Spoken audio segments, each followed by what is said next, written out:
ناظروں کے درمیان ہی انہیں بھی اپنا مقالہ پیش کرنے کی دعوت دیں گے، لہذا ہم مقالہ نگاروں سے بھی درخواست کریں گے کہ وہ اپنا مقالہ صرف 4 سے 5 منٹ کے اندر مکمل کر لیں۔ ہمارے پہلے مقالہ نگار ہیں شمس تبریز ندوی علی، تو تشریف لائیں اور اپنا مقالہ پیش فرمائیں۔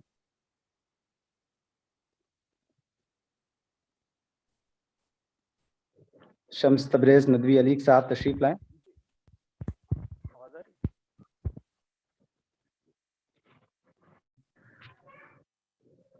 حامد و مصلیًا اما بعد، معزز ناظرین، سامعین کرام، خواتین و حضرات، السلام علیکم ورحمۃ اللہ وبرکاتہ۔ ہندوستان میں مدارس اسلامیہ کا مستقبل کے عنوان سے آل انڈیا مدارس اسٹوڈنٹس فورم اور انجمن علماء اسلام کے بینر تلے 10 روزہ عالمی کانفرنس کی دوسری نشست میں آج میرے مقالے کا عنوان ہے مدارس پر نئی تعلیمی پالیسی کے اثرات۔ ناظرین، آزادی کے بعد ہندوستان میں یہ تیسری قومی تعلیمی پالیسی ہے۔ پہلی 1968 میں پیش کی گئی تھی اور دوسری 1986 میں، اور تیسری جسے ہم نئی تعلیمی پالیسی کے نام سے جانتے ہیں 2020 میں پیش کی گئی ہے۔ جب آپ اس نئی تعلیمی پالیسی کو پڑھنا شروع کریں گے تو آپ کو بہت سی خوشنما اور دل فریب باتیں نظر آئیں گی، دل کو لبھانے والے بہت سارے دعوے نظر آئیں گے۔ ایسا محسوس ہوگا کہ گویا اب ہندوستان میں نیا تعلیمی انقلاب آنے والا ہے۔ یقیناً کچھ خوبیاں اس میں ہیں، لیکن اس کے در پردہ جو ذہنیت کام کر رہی ہے وہ آنے والے وقت میں اس ملک کے لیے اور خاص کر مسلمانوں کے لیے خطرات کو دعوت دینے والی ثابت ہوگی۔ حقائق کا اندازہ اسی وقت ہوگا جب پورے ملک میں عملی طور پر اس کو نافذ کر دیا جائے گا۔ سامعین، اس وقت ہندوستان میں 2 طرح کے مدارس چل رہے ہیں، ایک سرکاری، دوسرے غیر سرکاری۔ سرکاری یعنی حکومت کی امداد سے چلنے والے مدارس، اور غیر سرکاری جو سرکاری امداد و مداخلت کے بغیر آزاد چل رہے ہیں۔ سرکاری امداد والے مدارس پر اس نئی تعلیمی پالیسی کا اثر واضح طور پر پڑے گا۔ ان میں نصاب کی تبدیلی بڑے پیمانے پر عمل میں آئے گی۔ سرکار جو چاہے وہ مضامین داخل نصاب کر سکتی ہے، اور نصاب کی تبدیلی و تجدید کے نام پر سرکار کسی بھی حد تک جا سکتی ہے۔ غیر سرکاری مدارس میں اس کے خدشات کم ہیں۔ وہاں سرکار کی مداخلت آسان تو نہیں، لیکن سرکار کے پاس چور دروازے ضرور ہیں جن کے ذریعے وہ اہل مدارس کو زندگی کی دوڑ میں اپاہج بنا کر رکھ دے گی۔ سرکار کی اس بیجا مداخلت سے مدارس بے حیثیت ہو کر رہ جائیں گے۔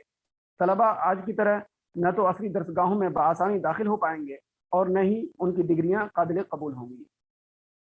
مدارس میں 10-15 سال تعلیم حاصل کرنے کے باوجود وہ سرکار کے سامنے جاہل شمار کیے جائیں گے۔ اکثر مفکرین، مبصرین، تجزیہ نگاروں اور قلمکاروں نے ان خامیوں کو اجاگر کیا ہے، لیکن آج ہم اس کے ایک خاص پہلو پر بات کرنے کی کوشش کریں گے۔ ناظرین، جہاں تک مدارس پر اس کے اثرات کا تعلق ہے تو موضوع کو دیکھ کر پہلا سوال یہ پیدا ہوتا ہے کہ آیا مدارس پر نئی تعلیمی پالیسی کے اثرات مرتب ہوں گے بھی یا نہیں۔ موضوع کو جب سرسری طور پر دیکھیے تو ایسا محسوس ہوتا ہے کہ یہ مدارس کو ذرا بھی متاثر نہیں کرے گی، کیونکہ مدارس اسلامیہ کو تعلیمی پالیسی سے آخر کیا سروکار ہے۔ لیکن اگر آپ غور کریں تو واضح ہو جائے گا کہ یہ تعلیمی پالیسی مدارس پر بھی اثر انداز ہوگی۔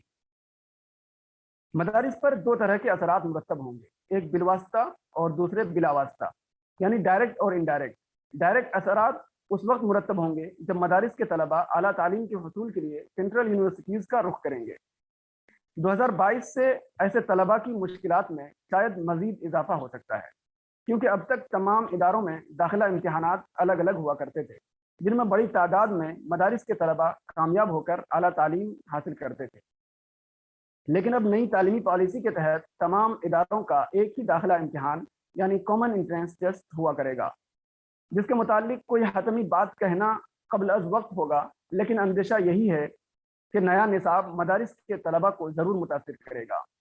یہ ڈائریکٹ اثرات گرچہ زیادہ اہم نہیں ہیں، لیکن پھر بھی انہیں نظر انداز کرنا بہت بڑی بھول ہوگی۔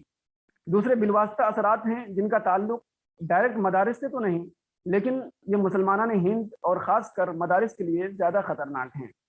آپ کو معلوم ہوگا کہ نئی تعلیمی پالیسی میں پرائمری تعلیم کی بات جہاں کی گئی ہے، وہاں پرائمری تعلیم میں ہندی اور یوگا وغیرہ کو لازم قرار دیا گیا ہے۔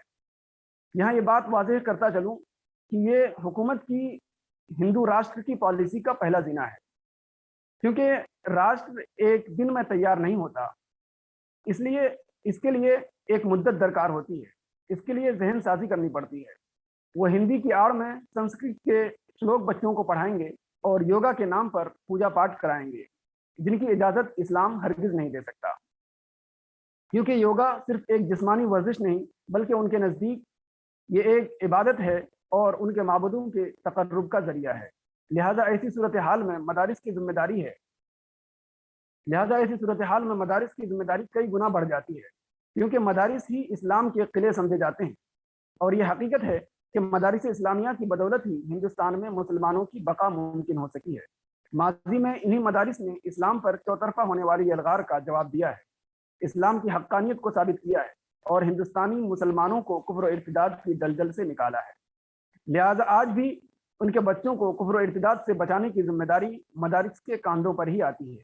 اس لیے میرا خیال ہے کہ مدارس اسلامیہ پر نئی تعلیمی پالیسی کے بالواسطہ یا انڈائریکٹ جو اثرات مرتب ہوں گے وہ ڈائریکٹ اثرات سے کہیں زیادہ محیب اور خطرناک ثابت ہوں گے۔